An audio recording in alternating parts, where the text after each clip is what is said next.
এবারের টুর্নামেন্টে অংশ নেবে মোট 7টি ফ্র্যাঞ্চাইজি, তবে পরিবর্তন এসেছে 3টি দলের। গত বিপিএলের পরে জানা গিয়েছিল এবারে আসরে থাকছেন না কুমিল্লা ভিক্টোরিয়ান্স, তাদের পরিবর্তে বিপিএলে ফিরছেন রাজশাহীর ফ্র্যাঞ্চাইজি। এছাড়াও ঢাকা ও চট্টগ্রাম মালিকানা পরিবর্তন এসেছে। বিপিএল 11তম আসরে ঢাকার ফ্র্যাঞ্চাইজি কিনছে চিত্রনায়ক শাকিব খানের রিমেক অ্যান্ড হারলান এবং তাদের সঙ্গে রয়েছে ওয়ালটন গ্রুপ। দলটির নাম দেওয়া হয়েছে ঢাকা নওয়াব। অন্যদিকে চট্টগ্রাম ফ্র্যাঞ্চাইজির দায়িত্ব ফিরে পেয়েছেন এসকিউ স্পোর্ট। টুর্নামেন্টের প্রথম 2 আসরে চিটাং কিংসের নামে অংশগ্রহণ করেছিল দল, দ্বিতীয় আসরে ফাইনালে উঠেছিল দলটি। কিন্তু সেই মৌসুমের পর এসকিউ স্পোর্টের বিরুদ্ধে ম্যাচ ফিক্সিং ও খেলোয়াড়ের বিলম্ব করে বেতন দেওয়ার অভিযোগ উঠানো হয়।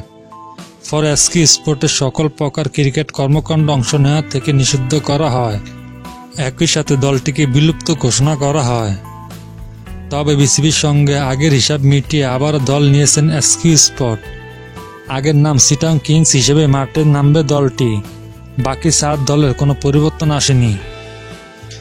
দেশের ক্রিকেটের সবচেয়ে বড় ফ্র্যাঞ্চাইজি টুর্নামেন্ট হলো বাংলাদেশ প্রিমিয়ার লিগ বিপিএল।